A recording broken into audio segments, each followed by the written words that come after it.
Okay, looks like we are live now. I think I'm still thinking. Okay, 1 second. Oh, mine says we're live. Okay.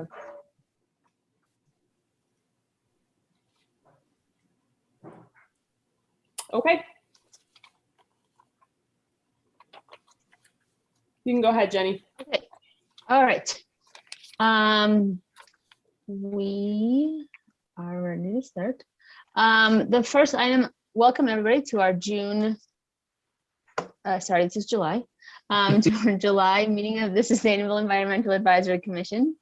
The first item on our agenda is an approval of the June meeting minutes. Is there a motion to approve the meeting minutes from June?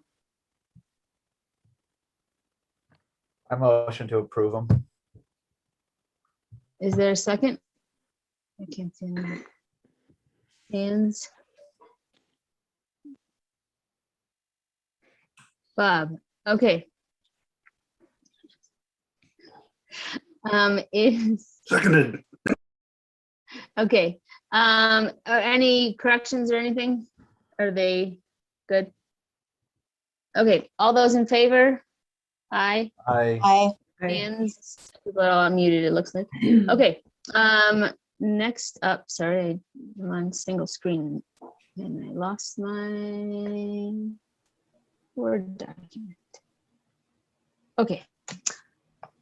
Next item on our agenda is the refuse fee update and public hearing dates. At our last meeting, we had discussed some potential dates for public information sessions. I'm not sure exactly what we've officially titled them in October, and we threw some out that Max was gonna find out about, and I see Max at the podium now. Yeah. So do you want to take that? Yeah, and actually, just to give you a little bit of an update on that, we had worked with Ann Tennis, who most of you know is the village's public information and marketing director. We had talked with her about getting some of her assistance on hosting these public forums and putting it together. So she is going to be working with us to try and coordinate and set those meetings up. So I don't have the dates locked in yet.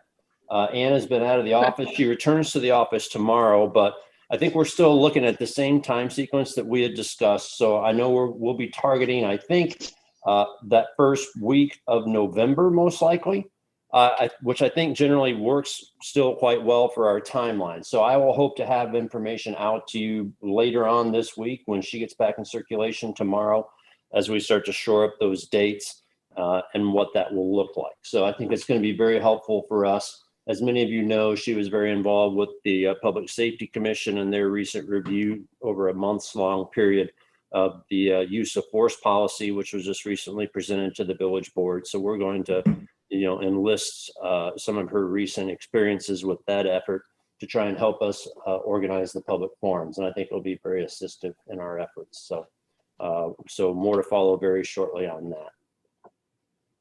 Can I ask Okay. a question about the Thanks. public forums? Sure.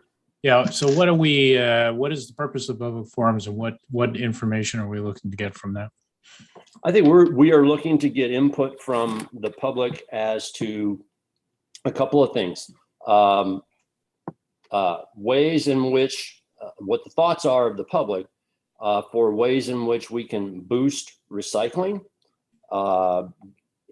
be that sort of the what we conventionally think of as recycling, as well as gather any public input or commentary about other forms of recycling, be that the food scrap composting programs or other ideas or options that may be out there, as well as, I think, gather community thoughts with respect to what I would consider to be the future of the solid waste program. And so I would anticipate the potential to receive public comment and thought with respect to potentially once a week, twice a week waste collection, differential container sizing. Should there be further consideration given to working towards a system that has differential, I'll call it unit-based charging, things of that nature. It's really, I think the board intends it to be an opportunity to hear from the public as to what their thoughts are about sort of what the future of our waste system design should look like. So Okay. again, just to sort of reiterate from the last meeting, the point of this is not to put the Environmental Commission out there at the forefront of the refuse fee discussion. It is to put the Environmental Commission out there to receive commentary about advancing the ball, if you will, on waste reduction initiatives. And I think that's really the focal point. Okay, cool. So one of the things I think people might want to know is if it is reduced to once, like someone might want to know, I kind of want to know, if it is reduced in the future to once a week, would the fee go down? Okay. Well, we'll certainly be presenting information as we go along, working with the commission as we develop some of those options and present information to you all about what we think some of the system changes that we've considered in the past might look like. We'll give you some of that information. How it might impact the fees, would be speculative for us at this point, because really the only fee that I think has been committed to at this point is really going to be this first year fee. And so as this is going forward, the board has not said definitively that there will be a second year and a third year fee to be imposed. Certainly in the fee discussion, that's been talked about, but it is not committed to. But yes, we can certainly talk about what the cost implications are of once a week versus twice a week and what that savings might look like. And then we can sort of do some iterations as to what impacts that might have on the need for future. So by the first week in November, will people have experienced the first fee? They will just be getting ready to experience it. Yes. So they will have not experienced the first fee. So what is the plan to advise residents of the fee that's coming up?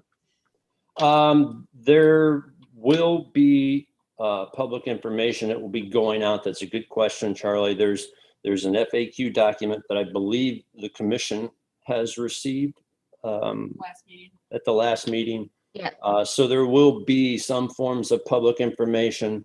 I can't comment on sort of the totality of the public information at this point that the village will push out on that in the aftermath of the passage. That passage will take place at the August board meeting. So the first implementation of the fee will take place at the very beginning of November. So as Charlie, if you noticed in the minutes, what's sort of driving the timeline for November is really the village's budget calendar and trying to be responsive to the board's ask from the commission, which was that the commission host this process to try and get some public inputs for the village's next budget cycle. And so sort of unfortunately, to be responsive to that, the village's operating budget cycle really starts to take place at the end of December. So it really puts us on a sort of short timeline. And so Right. if some of the comments from me in the meeting minutes, I really think this will become the work of more like a year versus the next 6 months, because I think we'll get into some pretty complex things, and it probably really best syncs up with the opportunity to make bigger changes to the village's system that are probably coming down the road in 2 years' time versus 1 year's time. But that's just sort of what's driving us to that November date. So, I just think that if we have a public forum and the fee is just learned about or just realized, we can anticipate that that'll be on top of people's minds. So we should plan accordingly. Yes. Oh, for sure. I mean, I think that's what we talked about, as that's what kind of the reason behind the timing is to get this ahead of that fee coming out, because people are becoming aware of it. I mean, obviously, if we did this after the fee first hit, people would be even more aware of it, but then we're pushing into December and we have other time Right. I mean, constraints. I think we just need to be, there's no real ideal sort of answer to this because of the scheduling and the timing. But I just think we need to be realistic that if people are learning about a fee or becoming aware of a fee at the time of the forum, then that's probably going to be on people's mind. And so directing it to the larger sort of picture may be something we have to handle. We have to be careful about how we do that. Yeah, exactly. And I think that's certainly one of the big reasons that I had reached out to Anne to sort of help us start to put together, how we want to message this, how we want to lay out the approach to this and sort of start to frame it. So yeah, your point's well made. Max, sorry, did you Just say how the fee is going to get, like, is it going to come on our water bills or is it? Yeah. Yes. Max, you mentioned first week in November. I know that's when the fee comes out, but I thought we were talking about October for hearing dates, or not hearing, forum dates, just to get ahead of that November. Yes, rollout. Does that yeah, change? we were, and so like I said, I'll hopefully have more information for you this week.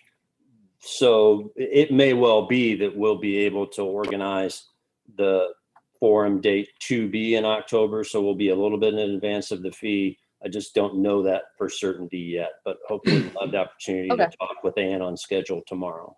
I just wanted to add also that I did notice that there's an article in the Skokie patch, not that, obviously that's not in lieu of any information we might release, but I did notice that there is an article about, I think it talks about the water rate, but also it does reference the upcoming refuse fee. So it's sort of starting to show up certainly in local media as well.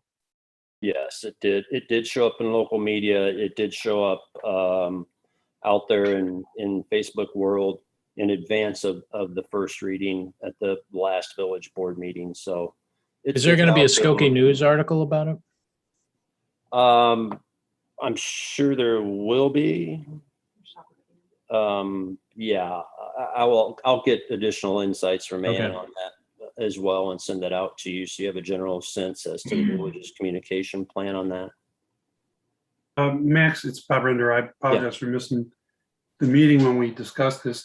Just have one question. Is there any data that suggests that when a village imposes a refuse fee, the impact on the next contract negotiation with providers, where they might say, well, now there's more revenue available, they want to raise their rates. So do we wind up with the cat chasing his tail, or do you have any insights on how that impacts probably the next time we do an RFP or a negotiation? I don't have any data that speaks directly to that point. The refuse fee, the lion's share of the service to which the fee applies, if you will, is the service provided currently, internally by the village's forces. And so that won't really have an impact. I don't anticipate the fee imposition would have really any impact on the contracted services that the village has currently, although those services will have to be rebid in 2023. I don't think that will have an impact provided that we don't change the payment mechanism. And by that, I mean, currently under those contracts, the village pays the bills for those services.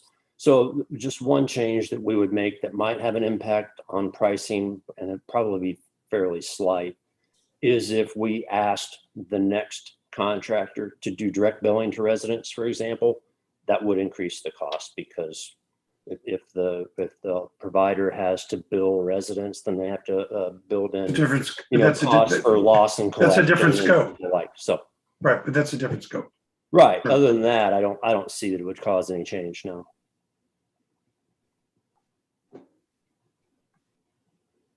Okay. Thanks. Yeah, so we'll wait to hear from you and then we'll discuss. Are we still talking about 2 meetings or 1, or you don't know? I think that's still an open discussion. Okay. So Gotcha. All right. Next on our agenda here is new Commissioner Alma, although Alma was at our last meeting, so I'm not entirely sure. Jenny, I Maybe just just had her for on the there. new members. Yeah, just because we had some people that weren't on the last Gotcha. meeting. That's so yeah, that's what I meant. Okay. I see her down here somewhere. Hold on a second. Oh, there you are. Hold on, I have to scroll since we have the screen sharing. I have to scroll through. We have a new member, Alma. If you want to just introduce yourself, we don't have to run through everybody, but just if you want to just say hi. Sure, sounds good. Hi, everyone. My name is Alma Likic. I've been a Skokie resident for 11 years now. By trade, I'm a marketing manager at a manufacturing company in medical device. Through my position, I'm involved in sustainability initiatives in my company, as well as sustainability initiatives in National Coffee Association of America. So that's just a brief background. I live in Skokie with my husband and a 16-year-old, which is why I'm in the car right now waiting for him to finish his soccer game. Thanks, Alma, and we're glad to have you. Thank you. Glad to be here. Okay. Welcome. Thanks, Rick. The next item on our section item on our agenda is new business, which, as you can see, we've got I lost my screen again. There you go. We've got a presentation from the Delta Institute on the greenhouse gas inventory that they're going to be undertaking, and I will pass this over to Liz, I guess, to introduce them, and then whomever will be presenting. Sure. I'd just like to introduce today, we're pleased to have Kevin Dick with Delta Institute, and they will be doing the work with our greenhouse gas inventory. And Kevin's just with us tonight. He's going to tell us a little bit about the process, the scope, and some of the deliverables that we can expect from the project. Yeah. So thank you, Kevin. Absolutely. You're welcome, and thank you for having me and forwarding the contract to Delta Institute. We're excited to do this kind of work. We do it throughout the Great Lakes, and it's nice to be able to do it in our backyard because we can help not only friends that live in Skokie, but also it helps when there's a cohesive network of villages and cities within the region that are doing similar work. I always feel like when you can have villages undertake this kind of work and then their peers take notice, that's the best way to affect change in sustainability. So we're very excited to be involved in this project. Just by way of introduction, I'm the program director for Delta Institute. I'll give you a little background on Delta. We've been around since 1998, and we are Midwest based in Chicago and do a lot of work with communities, as I mentioned, throughout the Midwest. A lot of our work is centered on the Great Lakes, and we do a ton of work in Illinois, Indiana, Michigan. Especially, we work with municipalities. We work on a number of different issues, and we also work directly on the ground and have a focus on implementation. And one of the things I like about this project is it is, doing an inventory project, but it's also with a focus on what can we do to actually reduce our emissions. So we'll talk a little bit about that as well. We have done a lot of work in the past with similar projects. In Chicago, we just finished up a waste strategy for the village or the city. We've worked with South Bend, Northbrook, with Highland Park, just to name a few. In the near term, we're in the past, over our 20-year history, we've worked with Oak Park, Evanston, a number of other communities that are peers to yours as well. My background is environmental science and geography, and I have done about 20 million square feet of green building lead work. I've run weatherization programs, including with some contractors out of Skokie or Nicor and Peoples Gas in the past, and also for energy efficiency programs for ComEd. So I'm very familiar with not only the staff there, but also the programs that are available.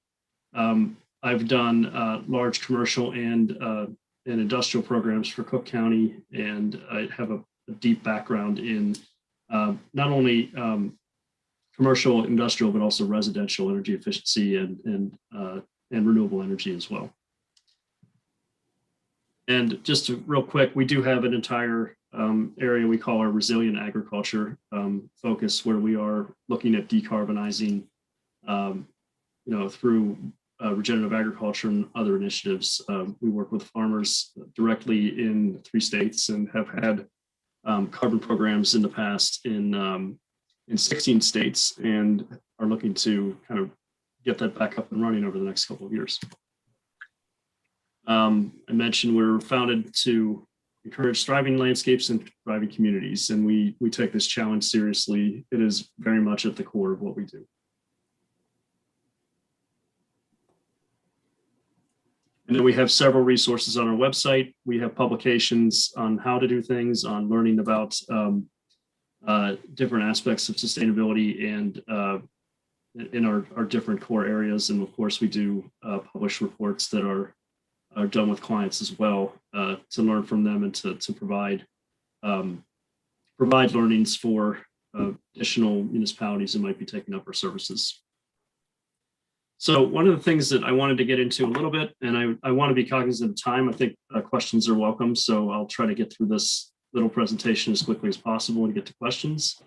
But one of the things that I thought would be useful to go through is for commissioners to understand exactly, what is a greenhouse gas inventory, why do you do it, and what's the work plan, what's the process of going through this. I'm going to assume that everybody has some familiarity with this, so if there are questions, feel free to pop in and ask one during the slides. I'm happy to answer those real quick, and then we can kind of leave open discussion at the end. So why conduct a GHG inventory? It's pretty simple. We work with a lot of municipalities. We also work with businesses. It's very hard to understand what to do without really understanding where you are. And one of the things that's tough is setting actual realistic reduction goals. So I work with a lot of businesses, especially I have a CDP submittal due tomorrow for $1 billion paper company. When they set their goals initially, when we started working with them 10 years ago, they sort of just picked a percentage number out of a hat. And that's typically how people do this. One of the benefits of doing a GHG inventory is to set realistic goals. And with those realistic goals, you can set implementation actions that are realistic as well. So understanding where your baseline is and where you can be is an important part of actually getting to implementation and choosing what you spend your limited resources and time encouraging in not only the village operations, but also in your constituents as well. We draw heavily on the Science-Based Targets Initiative. There's a lot of good research in there. This is a not-for-profit in their approach, and they draw upon regional and national reduction targets for different sectors. So Science-Based Targets is really focused on commercial and industrial sectors and supply chain, but it can be useful for municipalities as well. And the targets, I think, are realistic. They have a toolkit that's really useful to use. As we develop our inventory, we will be looking toward kind of daylighting these potential targets. The other thing about it is your target can be, very aggressive, or it can be, it could be short-term reasonable depending on what your tolerance for, or the political tolerance or the budget tolerance for really pushing on is. This can help kind of identify, should you be putting all your eggs in one basket to reduce emissions, or there are a small limited suite of things, or you're trying to take more of a holistic approach, encouraging your constituents to do as much as they can, while also looking to identify potential grants and programs to get involved in to reduce emissions in the village itself. So there are several scopes in a greenhouse gas inventory. There's actually 3 that you follow when you actually do. It's sort of an accounting exercise similar to doing your taxes, understanding exactly where your emissions are coming from and compartmentalizing them and understanding what is your responsibility versus what's somebody else's responsibility. The easiest one, the most direct is scope 1. That's your direct emissions from natural gas and from other fossil fuel uses such as diesel trucks and petroleum from vehicle use is a good example. One of the things that can get into scope 1 is renewable energy. If you have it on a building, that can be considered as part of the scope 1 emissions kind of targets and understanding where emissions are coming from as well. One area that can be that will need to be discussed is, if you lease vehicles, those aren't involved in scope 1. Those end up being involved in another scope, and we'll talk about that a little bit as well. But when we go through and do a greenhouse gas inventory, we do focus on getting all the operations of a village and understanding where they fit in as we do our data requests to get the actual raw data to determine exactly what is in and out of the scope of the emissions. The other thing we can do is if data is only partial or isn't available, we can document and demonstrate or model potential emissions to make sure we're as accurate as possible. The other one that is very common and obvious is scope 2 emissions.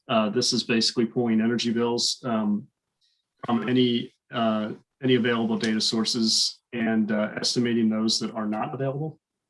So, for example, you don't have energy bills for your residents, but we can estimate their emissions from ComEd data. We can make those data requests for zip codes that are within the village of Skokie and get pretty accurate estimates for residential and commercial customers. And then the other thing that you would see in these estimates would be any electric vehicles, charging stations that may exist in the village. We can estimate those based on both public and potential. Let's say you have EVgo or ChargePoint. We have contacts there that we can get to estimate what the actual charging infrastructure looks like. Additionally, if you have renewable energy credits, we would understand exactly how those are owned or not owned by the village and put those where they belong. And then the third one, which is always the most difficult and comprises the largest source of emissions, is I kind of call it the everything else. There's about 10 different categories of supply chain emissions that end up in what's called scope 3. This is a difficult one for a village to do because you don't have all of the data. Some of the data we do have well. So I assume you just had a discussion about your waste. I assume you have good waste data, or at least decent waste data that we can estimate emissions on, either from tonnage or from spend. And there are plenty of processes to do so. There are other upstream and downstream transportation emissions we'll need to estimate just based on the fact that the data may not be available, and we'll provide estimates for what the kind of confidence interval of that is. But at the end of the day, you'll have your total emissions for scope 1, scope 2, and scope 3 as part of an emissions inventory. And what you want to do with it is get through and develop an implementation plan. One of the things we put into this work plan, as you see, over a 3-month period, I believe we can stick with our original estimate. I'll talk to my colleagues about accelerating some of this, but we really want to get to some kind of baseline strategies. So not only getting the emission inventory, but actually identify some of the things that are kind of pop out that are obvious for implementation planning. It's one thing to get a nice report with all your emissions. We feel you got to go a little bit further and understand what you can do with that information and what do you need to lead. What does that lead to? What do you do next in kind of the as you develop strategies and implementation plans to meet any long-term goals you have, or medium or short-term goals. So part of our targets approach is understanding the tolerance in the village for what are you trying to get to. A lot of villages have made plans to approach net zero by the end of 2030 or 2050, or developing these kind of long-term goals. We need to have a little bit more granularity in what you can do to get there. The other thing that you have to understand in developing strategies and using greenhouse gas emissions to do so is you're operating in a changing climate as well. So your scope 2 emissions will get greener as we go. So they'll reduce on their own, and you have to take that into account when you set your goals. So you're not setting goals in a vacuum, you're setting them in a kind of a changing climate. Will help you determine exactly what emerging technologies might be coming out that will help, what emerging trends might hurt, and really kind of focus exactly what you should be spending time and village resources on in strategy development. So we are going to do a short survey as part of this and work with the village to get community feedback in doing so as well. And that is part of our approach, is to try to understand not only what is feasible, in short term, medium term, and long term strategies, but what is the village constituency's largest concerns? What are their largest concerns, and how do we align potential strategies with their interests as well? So I will get to questions, as I'm sure you have some. Happy to answer them.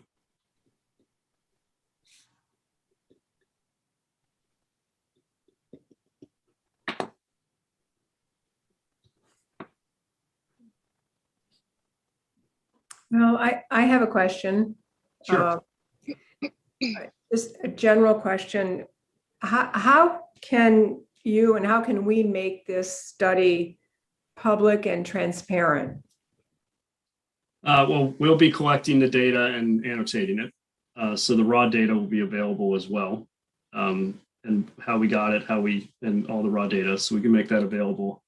One of the things we would do really initially is to answer that question: how do you want to present this to your constituency? We have a lot of different ways of doing so. Mm-hmm. We use a lot of different software tools that visualize this information. We're very familiar with, and develop custom websites to do so. It does not need to be fancy, it needs to be clear. The other thing I will say, which I'm glad you asked that question, is I don't like throwing around kilowatt hours and CO2e without adding some context and what that means to a layperson who isn't an engineer. So we intend to present this in a way that will be able to be digested and familiar, not just raw data. So it may have been implied in your presentation, but I may have missed it. So will this be, when we talk about greenhouse gases, we'll break it down by sector, like residential, industrial, mm-hmm. transportation. Yes. Will there be some differentiation over the things that are the direct greenhouse gases that are generated by residents and businesses in Skokie versus things that are incidental, like passing through Skokie or related to Skokie's being in a metropolitan area, and then the greenhouse gases that are generated as a result of that? That's a good question. In addition to, you've set boundaries. So for example, the yellow line, does that get included? Likely not, unless you can tease out with the CTA what could be attributed solely to Skokie. So if we can capture it, we can demonstrate it, but we wouldn't include it in a model if we didn't have raw data. Are we going to get data of trends over time? Trends over time in what way? So like greenhouse gases from the residential sector from 2000 to 2010 to 2019 or something. So we can make estimates on that. The utilities only go back 2 years in their data. We can look back at other studies and identify, as granular as we can, regional and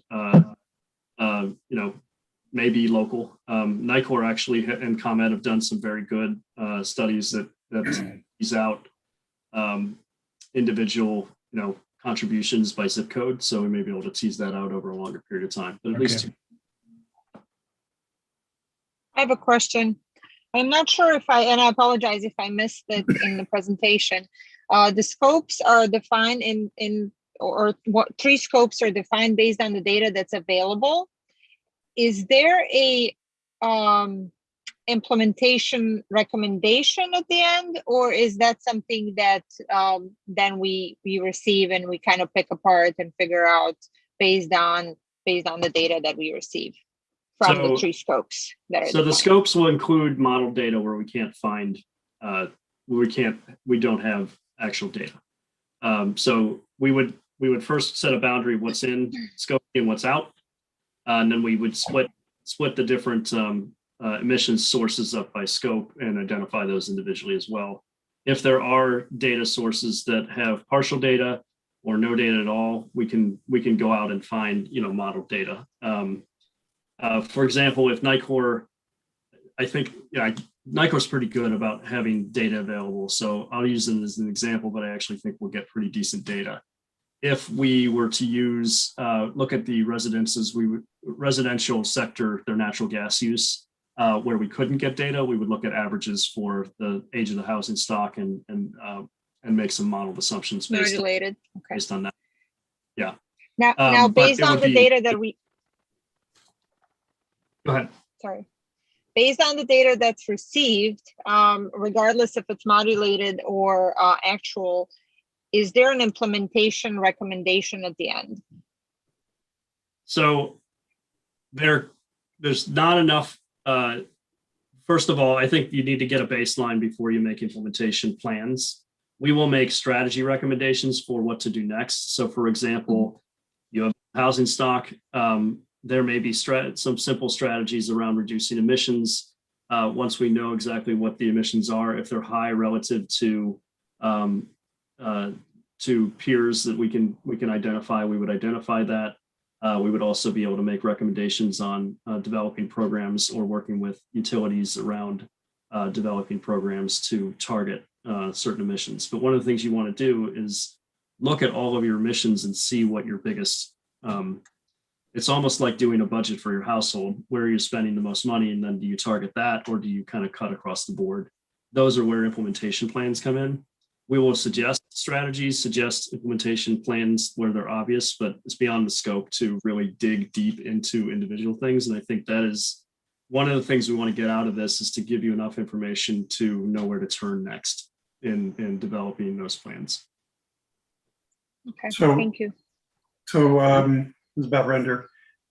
So is part of this process to provide tools for us or for the village to anticipate, say, a change of policy, what impact it might be on emissions? Or, for example, I mean, we have our own environmental collection days where people are in cars waiting in line, until they drop off their stuff. And then we have other kinds of events.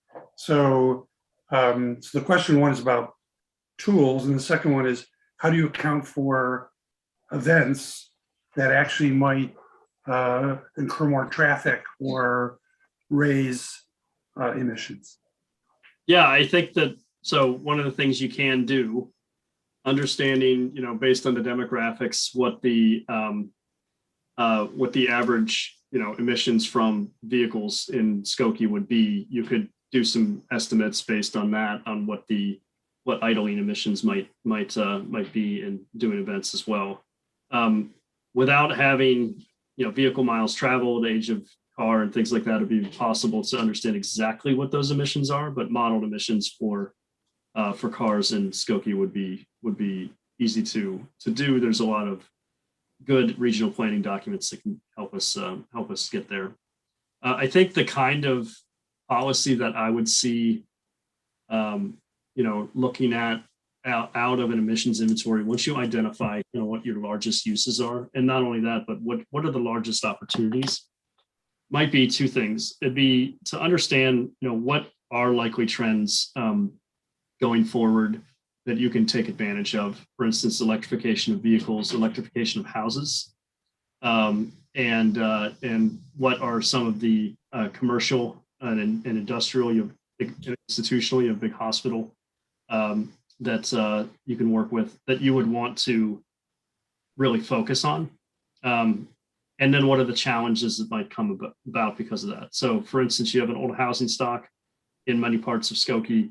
I know for a fact that, because I've done this myself and I have a friend in Skokie that I'm talking to about this, that a big challenge of electrification would be updating 100 amp services, which is a couple $1,000s. So there's, potential to do that as a, changing your energy ordinance or adopting international energy ordinances that can improve that as people change out their electrical systems that or update them. They're also updating to provide a better service so they can electrify their houses. Just anticipating that kind of thing in your policy documents. So those are passive policy things you can do.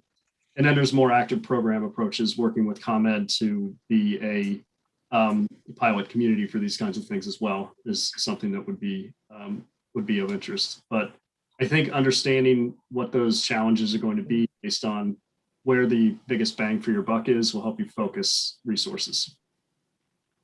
So when you're talking about, the electrification of vehicles, and for example, updating, electrical on a home or doing home upgrades on older homes, do you include the footprint and even the emissions footprint of all of these new materials? So like, hybrid cars or electric cars, for example, those parts are, those parts have a footprint. Right. They're not negligible, right? And not just carbon, but, an emissions footprint as well. It just might not be an emissions footprint that we feel locally, like it could be a global footprint, right? It is. Right. And so I'm just wondering how that gets included. So typically that's part of scope 3 emissions. So scope 3 includes all supply chain emissions. Right. A great example is the paper company we work with does a lot of paper tags for large Fortune 500 companies. They include their emissions in their kind of reporting for the Carbon Disclosure Project as well. It kind of goes up and down the supply chain. It has caused both parties to start to look at ways they can reduce emissions through reduced packaging, better Awesome. the supply. This is what is happening is as people are starting to really focus on measurement and target development, then you have this kind of pressure up and down the supply chain. So to your point, yes, electric cars have massive mining and infrastructure emissions, but so does extracting oil. And when you take the two together, depending on where you are in the country, here's actually pretty good. The emissions, at least carbon emissions from doing so for new vehicles, do kind of pencil out over the long term as vehicles get replaced. So the other thing you have to look at is, are there beneficial trends in replacing, vehicles for local emissions as well, which aren't included in this. This is only looking at greenhouse gas emissions, but you'd get improved air quality, Right. Zero emission vehicles.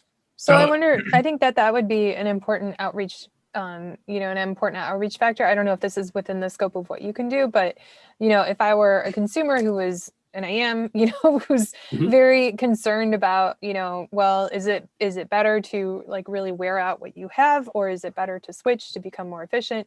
It would be really cool to have the capacity to, to be able to go somewhere and say, okay, well, this is really like, this is the actual impact, right? This is really how that impact is going to be felt for basic things, right? Like you mentioned, right? Our home lives. And the more you get into the supply chain, the more complicated things get. Right. And, from an accounting standpoint, the purpose of this, and I want to go back to that because I think it is important, is to get to exactly what you just mentioned. What do we do? Great, you've got these numbers. What do we do with them? Right. And I think that's the crux of this. I don't want to spend too much time getting to the granular level of is this an exact emission? Do we get everything, or are we close enough to understand what should this village really be spending on it? Not only the village itself, but the constituents in the village. I totally agree with you. Yeah. So is this going to be broken out by land use? Are we going to have that kind of breakdown, like residential, commercial? Yeah, and also- sector. Yeah. Sector. Okay. And are we going to have it granular enough, like, for example, when we look at commercial uses, whether they are high density commercial uses versus like a drive through, for example? Are there is there going to be that kind of breakout like at that level, or is it just going to be a very broad based kind of? I'd like to say we'd be able to get as granular as possible using some sources. We could essentially, my approach would be to look at your sectors using the most up-to-date available data we can get for the costs and identify those sectors. So for instance, retail, looking at commercial building energy consumption survey and estimating their emissions based on that. We're not going to go to each business and ask for their energy bills, of course. Right, but what about like customer behavior? For example, you have a retail or a commercial use, and they have their own energy use, but the nature of the way they interact with their customers creates another carbon, creates other implications. Is there going to be any breakdown of that, or are we just going to have to figure that out? I think that is, so this is where boundaries get set up. Is this right? That would be captured likely under reviewing, scope 1 emissions from a vehicle. So you're talking about in a drive-through, for instance, that would be captured as part of the scope 1 emissions in a vehicle and not part of the building or commercial building energy. Okay. Be kind of scope 1 and scope 2. It gets complicated, which is why we break it up into different scopes. And there are many people who are more fastidious than I am at getting really granular at estimating those, that I use their tools. So my assumption is, it's not necessarily that it's good enough, because I think it is important to be accurate. But the quicker you get to action, I think the better everyone is, because there are trends that are making some of this go away or reduce in importance over the next 15 years. For instance, the kind of greening of the energy industry, closing coal plants, more renewable energy makes electrification more attractive as an approach. And Emily, to your point, makes electric vehicles more attractive in the long term. So you have to look at things at least from an emissions point of view, where you are looking at, not only are you using the power of your purchasing, your demand to drive lower emissions, but you're also setting up future people. Yeah, so you're actually creating the demand, and that creates the infrastructure, and then the tide raises all boats. This is a moving target. And that's the thing that is complicated about it. As we develop emissions targets, they will change, and that's why we use the science-based targets approach. How are you? Speaking of moving targets, how are you incorporating, or I can't think of the word. How are you accounting for like COVID, the pandemic, right? That people's behaviors have changed. Obviously, we don't know like how permanent some of those changes are, how temporary, and if they are temporary, how long. But I'm just wondering how you're including that. So it's a very good question. We typically go back 2 years and average to 2, but I think given that you're going to get a lower average, and therefore your baseline will be really rosy, and then suddenly you won't meet it. I think we're going to have to take that into account. We may use 2 years ago when we were in normal times as your baseline. Of course, some of this stuff is something that you may have longer data in that we can use to average over a longer period of time as well. So for instance, if you have energy bills going back 5 years or that data, then we can look at that. And I don't know if any of your buildings are in Energy Star, but if they are, they may have emissions data going back, half a decade or a decade, who's tracking them. And then are you doing any like traffic studies? No, not as part of this. If they have been done, we'll include them. Okay.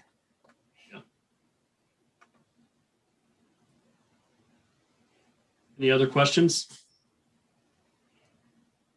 So the inventory is really about emissions directly related to activities in the village, but doesn't relate to like purchasing of products. So if we, right, so if we purchase products to redo our sewers and they were made in Mexico versus in the United States, so we don't do that, right?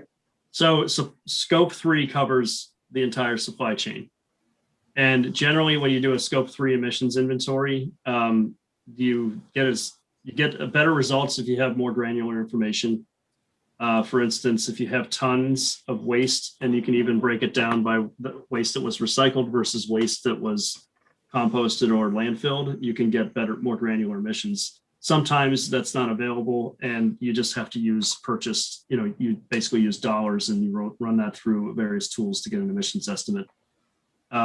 Where we can go granular, we will, and that'll roll it up, and then we provide essentially an estimate of how accurate our results are.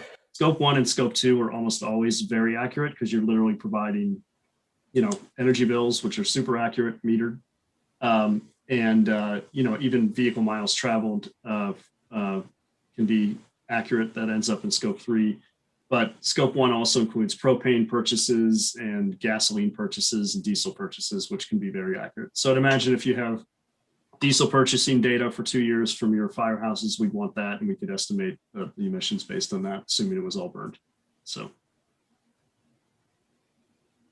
but yeah, you can get really deep. And I'm just coming out of a paper company that we've been working with for a little over a decade. Every year we do their CDP, and it's that level of granularity. How much did you spend on forest products in your Mexico facility, that kind of thing.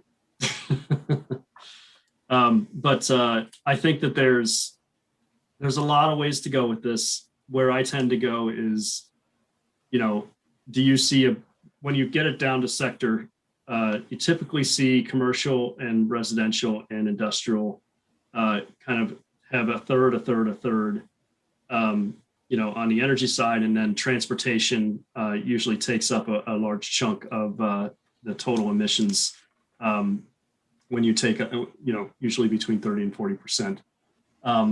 That is starting to reduce because cars are getting cleaner, and even trucks are as well. So I think, Robert, you mentioned trends over a long period of time. I think it's interesting to kind of watch those, and we have to take them into account as we develop kind of those near and medium and far-term targets, because you're going to see a shift, kind of an electrification shift over the next decade. It may not require a lot of work on your part to make that happen, in which case you would be spending your efforts and time focusing on other things that are more, sticky and hard to change. And those are the kinds of things we want to bring to the surface with an inventory. Where are your biggest emissions, and what can you do about it? I guess one of the things that I'm having a really hard time sort of wrapping my mind around is how the transportation section works, because I don't really see the correlation between, owning a car in Skokie and like having emissions in Skokie, and I likewise don't see how, emissions that are related to vehicles that are not registered in Skokie or, are not in Skokie, but are having their emissions, like the bulk of their emissions are in Skokie, or, they're contributing significantly to the emissions that are here. And so I guess I'm having a really hard time understanding, how that's modeled. Understood. So it's who's responsible for the emissions is what it comes down to. And for scope 3, you're including the entire supply chain. That makes sense. Yeah, that makes sense. So, but if you're responsible for the direct emission, if you own a car, the scope 1 emission would be what the fuel is burned. Right. And then your scope 3 emission would be what you discussed earlier, is all the emissions costs associated with, up and down the supply chain of purchasing and the life cycle cost of that car. You can estimate those with models. It's still your car. You wouldn't include cars passing through Skokie in Skokie's emissions. You'd include ones that were owned by the village or owned by residents or owned by businesses. Right, but I mean, that's making the assumption that obviously, that Skokie residents are driving their cars mostly in the village, and that, right? I mean, that's kind of, or is it not? Is it that it's kind of like, It's their emissions. So it's Skokie's responsibility for those emissions. That's what it comes down to. oh, I see. So it's not Driving it all over necessarily the like, country. it's not like a capture of like, these are the emissions happening in town, in the village. It's like, Correct. Well, it's we like could. So that does happen on scope 1, certainly. So if at least for village-owned vehicles. So we like municipal vehicles. Yeah. Yeah. So yes, you can, and obviously buildings emissions where there's scope 1 natural gas use, that's in the village. So we can certainly separate that out, and that's why we keep these separated so you can look at things like that. What do you do with things like Old Orchard or Village Crossing, where there's a lot of cars there that are not from Skokie, maybe even?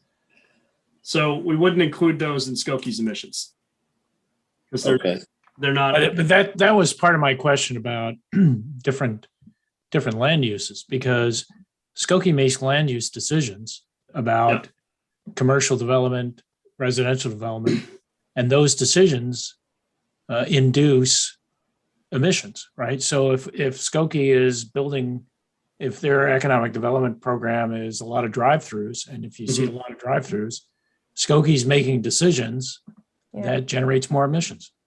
Well, we can definitely estimate those, and that's why it's good discussion, because I think that's something that could be thrown in there. It's not typically included in a boundary, but if it's of interest, we can capture it and have that as a portion of the. Yeah, that's why I was, like if you have restaurants, you have sit-down restaurants and you have drive-through restaurants, or fast food with drive-through, or you have banks, right? And you have drive-through banks.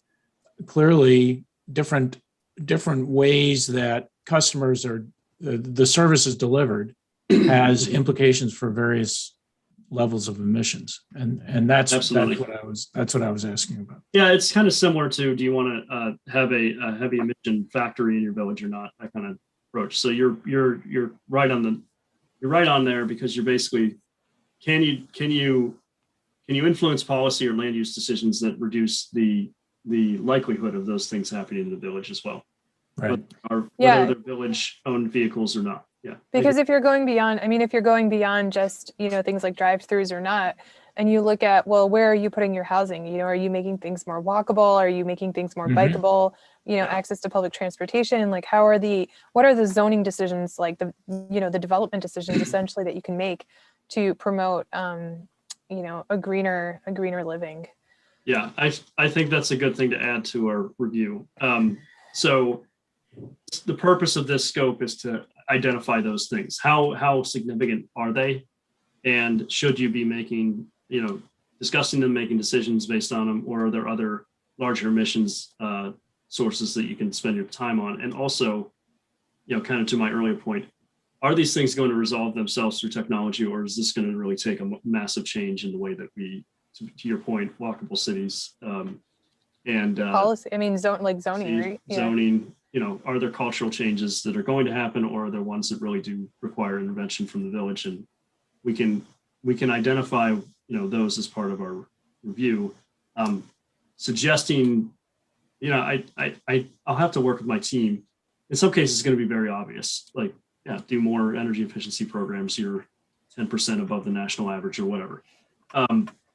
There's going to be some where it's just the recommendation will likely be, this requires further study, or there's a strategy review here that is just going to need to be a separate project. We did this with the waste strategy with the city of Chicago. There's a lot there that they can do. Some of it is outside of their control. So do you try to identify areas that they can influence with policy, or do you leave it to communities to how do you encourage a community to make a decision about doing composting or another program where the city may or may not be taking it up, either for budgetary reasons or policy reasons. So these kinds of gray area decisions kind of start with this: what's our baseline look like, and what then can we do about it? And this might be a question more for Max or Liz, although Kevin, you might have the answer. What about other village entities like the library and the school district? The park district is another big one. How are those? Are those going to be included, or is this just strictly village, or how are those going to be represented? Yeah, those are included. If we can't, I assume making requests through the village, we'll be able to get some data and we'll be able to include it directly. If not, we'll include it indirectly. Okay. As a model, it's a library, so many square feet. Yeah, I think we'll all know what you're talking about. Yeah. But yes, that, I look at the boundary, to your point, is kind of what is happening inside the village that's directly under your control. And there are those things like, yes, there are village of residents who take CTA. Is that part of it? Is the electricity used in that portion? Can we model that out? Do we include it at all? Do we slice it out? Those are decisions we'll have to look at and make. They could be significant sizable. We'd want to actually include as much as we can about what we think it is if we can't get direct data. Yeah, we want to try to capture anything that's under your control, either as the village itself, or as a commercial and industrial, institutional or resident in the village. What are your emissions and what scope are they, and how granular can we get?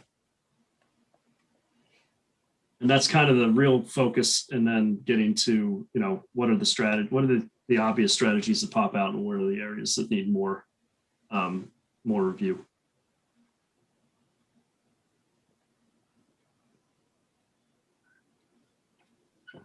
Any other questions?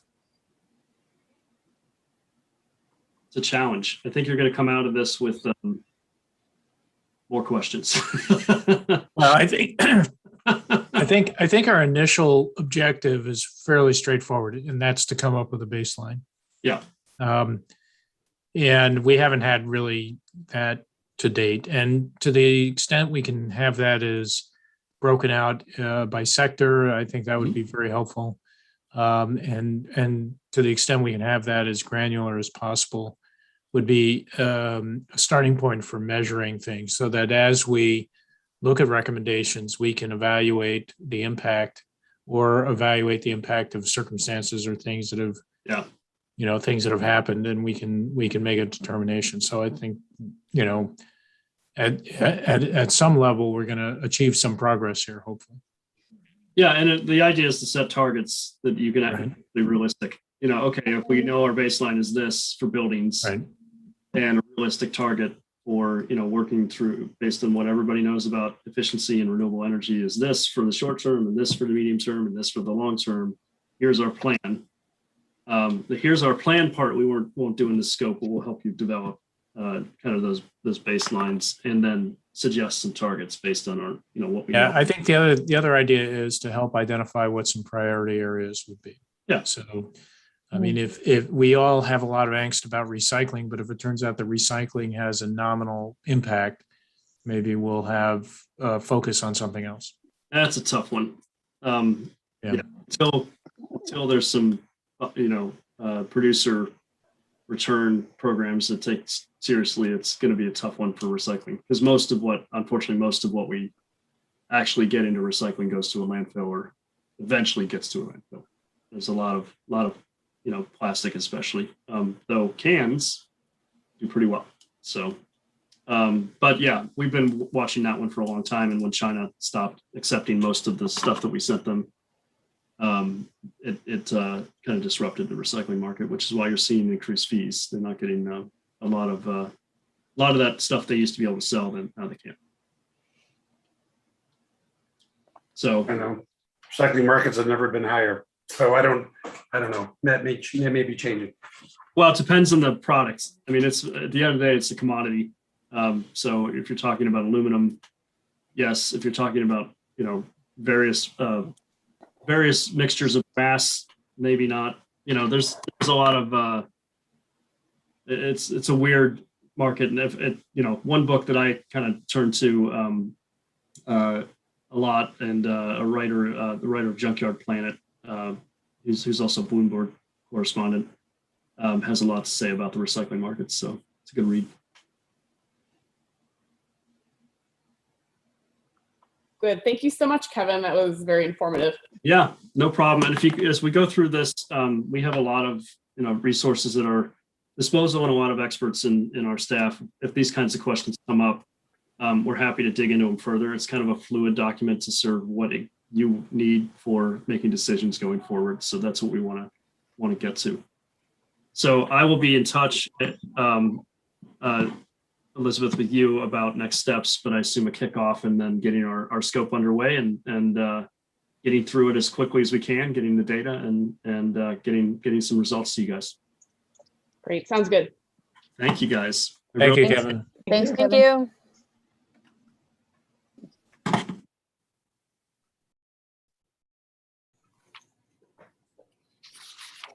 All right. Okay. Liz, did he say, I know we've talked about this, but did he mention timeline? I think you said the end of the year. Yeah, December. I mean, he's expecting to reach out to us soon in the next few weeks. And then I believe it was like a 12-week process or, just depending on if we have any issues getting the data. But I just don't think we will. I think it's a fairly straightforward process, and we seem to have most of the data that he's mentioned. So I don't see any problems. Do they then make a presentation again to us at the end? I'd have to review the proposal again. I'm not 100% sure on that, but there is that public input process that is included in the proposal too. So we're not, we haven't discussed some of those items yet. He was actually just on vacation for the last 2 weeks. And so they've got it on their calendar to reach out, I think the first week of August.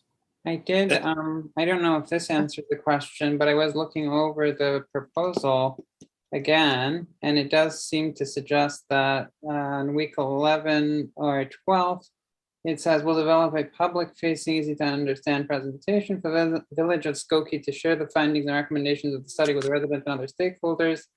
Team will present the study to the Village Board of Trustees in a final meeting. Team will be available for questions throughout the process. So it says deliverables. Delta will present the final findings and recommendations of the study to the Village's Board of Trustees. So it does seem like if that's what you're thinking of, something along those lines.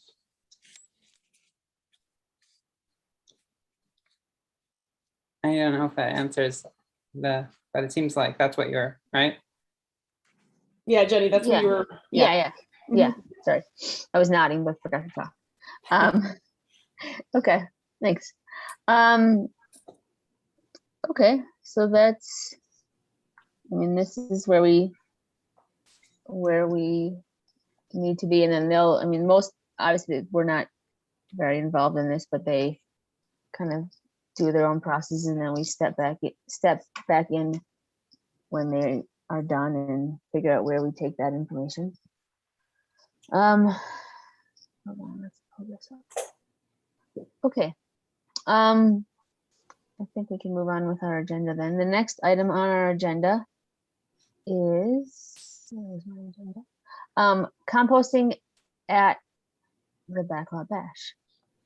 Yeah, this is moving along pretty nicely. We've been working with the new Park District representative that's coordinating the Backlot Bash, and collective resources available for that date.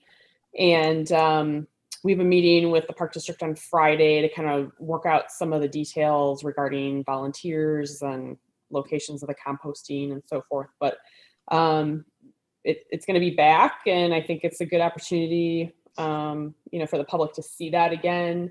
And so it's just all good news on that. We weren't sure we were going to be able to pull it off this year, but it's looking good. Cool.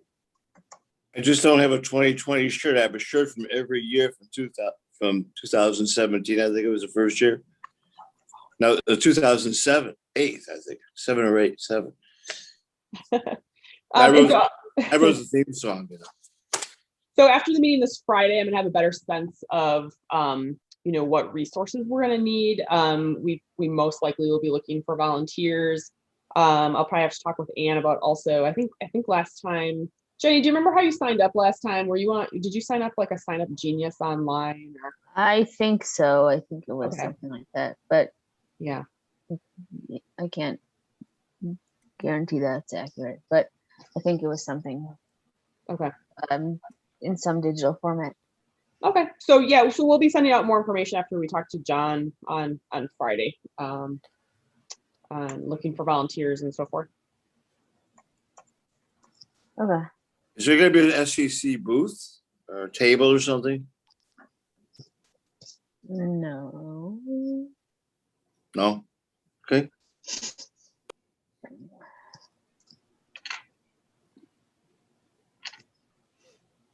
Okay. Sounds good. Okay, our next item is an SEAC marketing calendar, which Liz had put together and sent out to us. And I have it here somewhere. Yeah, and we don't have to go over it tonight. I mean, if people want to review it and just kind of email me if you've got different ideas, different, any comments or feedback you have on it.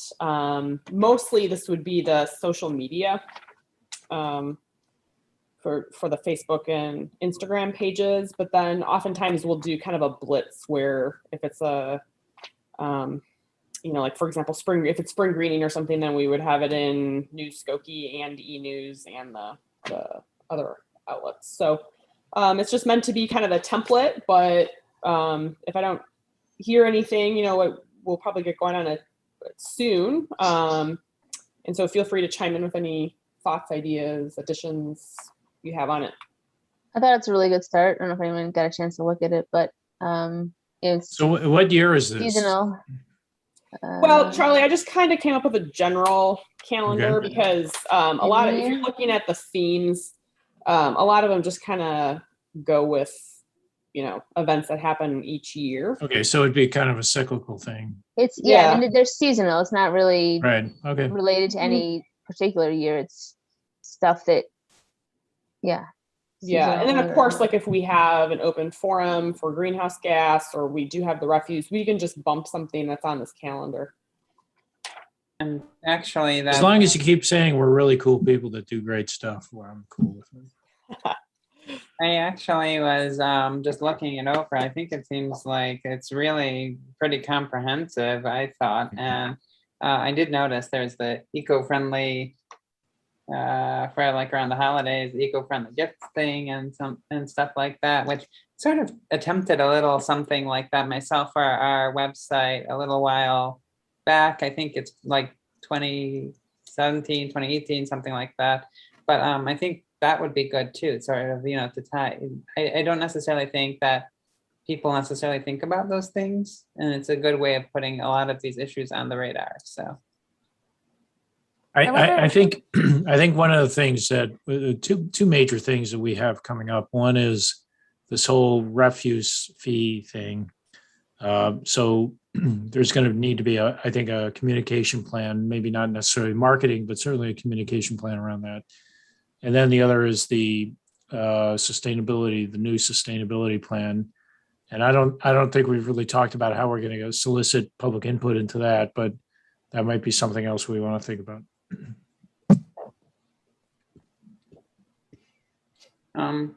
So looking at this map, the schedule, not the map. I wonder if maybe like we need to bump things by a couple weeks earlier. So like there's something about recycling, about pizza boxes, right? What to do with pizza boxes, and it's listed for Super Bowl. I wonder if that would not be better at the end of January so that people could have that information prior to the Super Bowl. And then same with like, reducing food waste. Maybe that's better for before the holidays so that people can have that information, as they go into the holiday season, then, they can implement that, because like in January when people are eating like, one salad leaf per day or something after all that indulging, that might be a little bit less relevant, than like, oh, I wish I'd thought about, like, I wish I'd known about this when I had, 37 people at my house in the post-pandemic world, and made way too much food. Yeah, so I'm just wondering if we need to alter some of these to hit these targets prior to the events. so that people have the information ahead of time. Yeah, I think I did try to do that. So like I actually looked up the date of the Super Bowl, and I believe it's like week 3 or yeah. So I did do a little bit of that, but Okay. yeah, noted. I can go through it again too.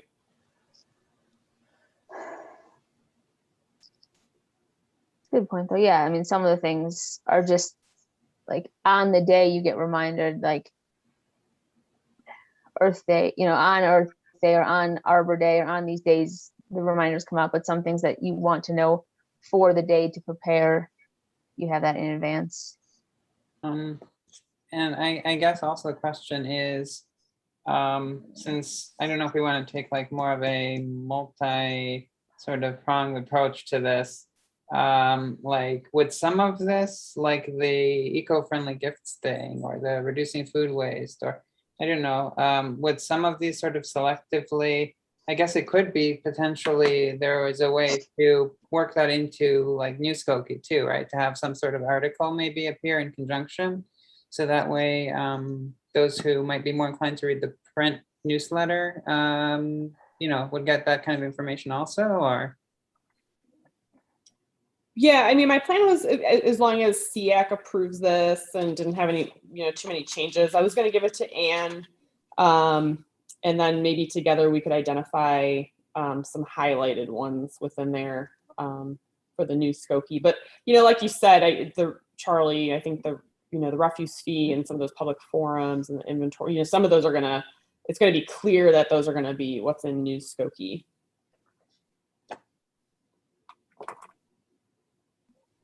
So there's, I know there's limited real estate in New Skokie, but the weekly e-blasts are a great opportunity to highlight things. And I think that a lot of people read those and get those and pay attention to those. I think that's been a really good thing for the village. Yeah, I noticed something. I think it addressed sunscreen bottles recently, one of them, for instance. So. Yeah, that was one that we just pushed out, and then we just did community solar again, and that was a great one. I could kind of look at some metrics. So I had the data before we pushed it out, and we got 3 new signups. So some of that stuff is kind of interesting when you can actually see the impact of what it is to to push those out.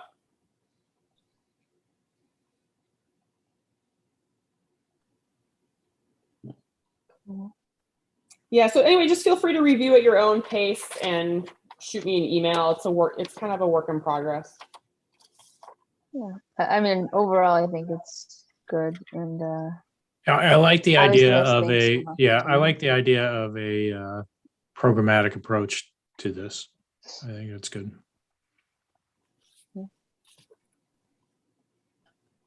And also it's kind of a default when there's nothing else, if there's something topical, like if there's the refuse fee or other things coming up that we would be focusing on, we would do that. But if this is just kind of our default, what to push.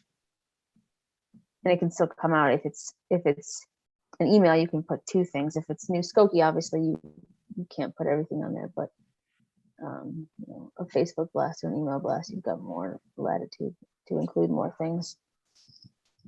Yeah, as a little aside, I did like the that obviously on the agenda too, on there is highlight Skokie's biking options and the local public transportation options. So always welcome inclusions.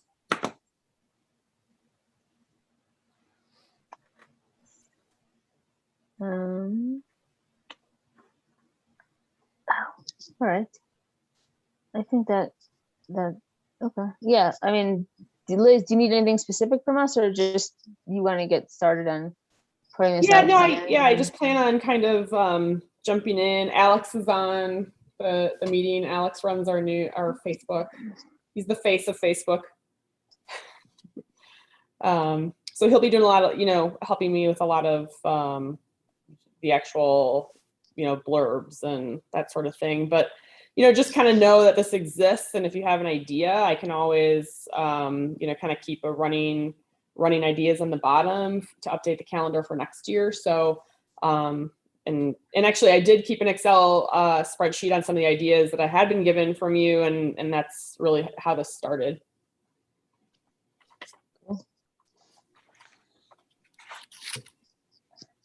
I wonder if there's a way also on some of these to promote like local shops that are doing these things. So, you know, like for bikes, like, you know, like where to get a bike helmet locally,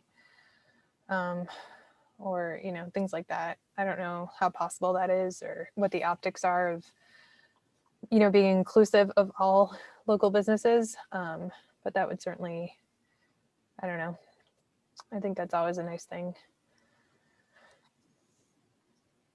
And the Shop Local Skokie Facebook page promotes individual, but they promote individual businesses.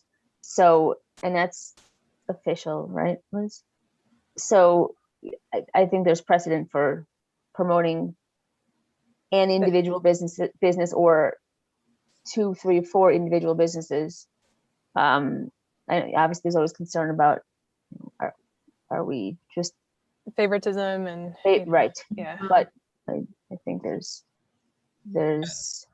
already. We could send people to the page, right, to the Shop Local Skokie and say, like, you know, search here. And then it takes the responsibility away from us. Because I didn't know if there's any like issue with like us endorsing or being perceived to endorse any particular business or service or anything like that, or if that's okay or not. But if it's okay, that could be a good idea.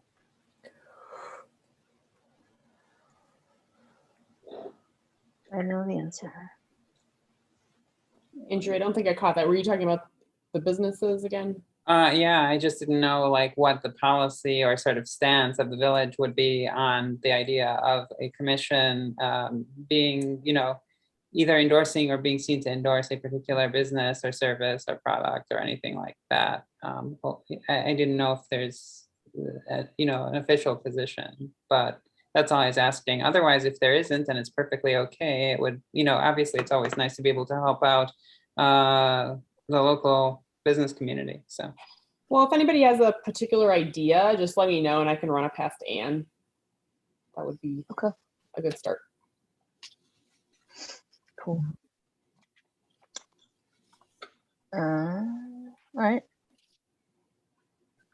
That is it for our agenda, actually. Next thing. Okay. Liz, was there anything else that we No, to discuss? Just checking public comments. I don't see any. Okay. With that, then our next meeting would be 1, 2, 3, 4, August 24th. All right, can I ask 2 questions real quick? Sure. We had talked a couple of meetings ago about the recycling market and having an information session about that.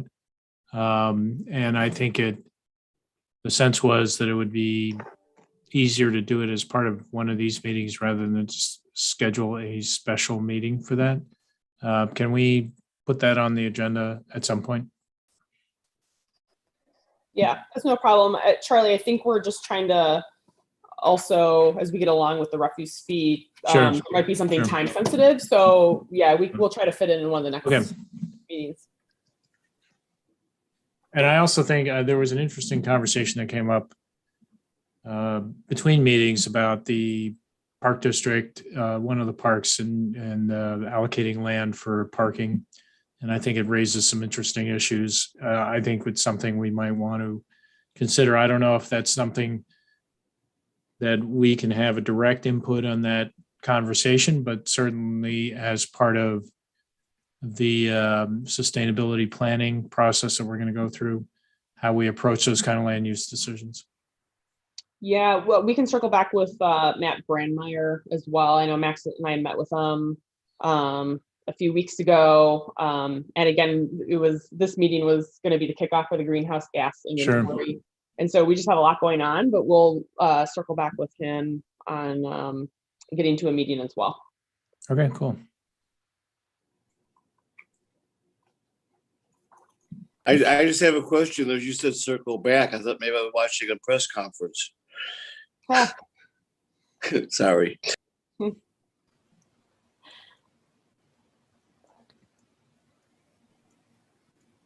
All right. All right. So the next Anybody? meeting, Yep. August, you said August 24th for the next meeting.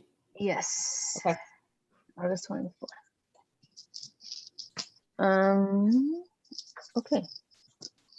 With that, I guess, is there a motion to adjourn? Rick, second? Emily. All right. We are adjourned. Very good. Thank you, everybody. Bye, everybody. Thank All right, you. thanks everyone. Bye. Hey Liz, can you send me Liz, an I'm going to email call you with tomorrow. I have a the- couple of questions for you. Sure. What you Okay, got, thank- Rick? Yes, thank you. Good night.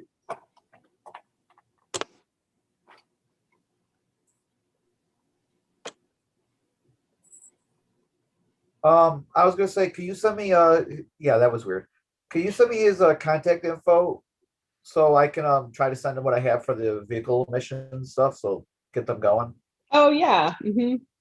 So they don't have to do as much work, because why waste the time?